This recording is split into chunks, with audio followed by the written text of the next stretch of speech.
girls! Welcome back to another episode of Kayla Talk, and today's topic of discussion is revolving around parents getting a divorce.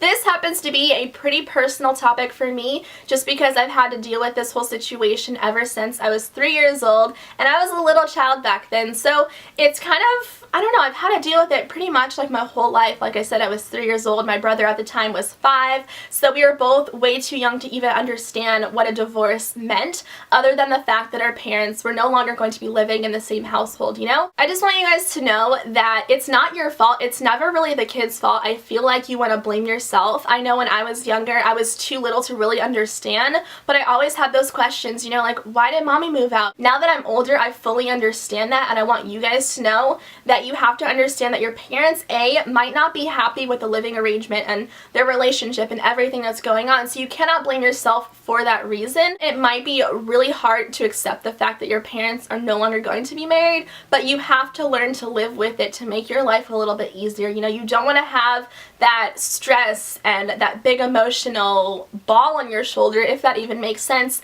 of the whole situation. You just have to kind of move past it and accept it, but love your parents equally. You cannot get mad. I feel like some kids have that anger towards one parent over the other and they favorite one over the other, and that again can be kind of hard. I don't know your situation, but for me it was never like that. I love my parents equally, and I'm still so blessed to be able to see both of them as much as I do. Now, growing up as a child, I always lived with my dad and my brothers, so we always had a household 5 days a week. I was there. I was going to school in the same city, you know, where my dad lived. And on the weekends, this is just how, like, our family did it. On the weekends, I would go spend the time with my brother and my mom at her place. As I got older, it was harder to spend the weekends with my mom because I'd be out, you know, with my friends, especially in high school with, like, football games and going to the movies and wanting to do my own thing. So in that aspect, it kind of got different because I would want to do other things, and my friends and like my school were in the same place as where my dad lived. So in that aspect, I didn't really get to see my mom all that much, but that was by my choice. Now, as you guys can see, I live at my mom's, so things have kind of turned tables,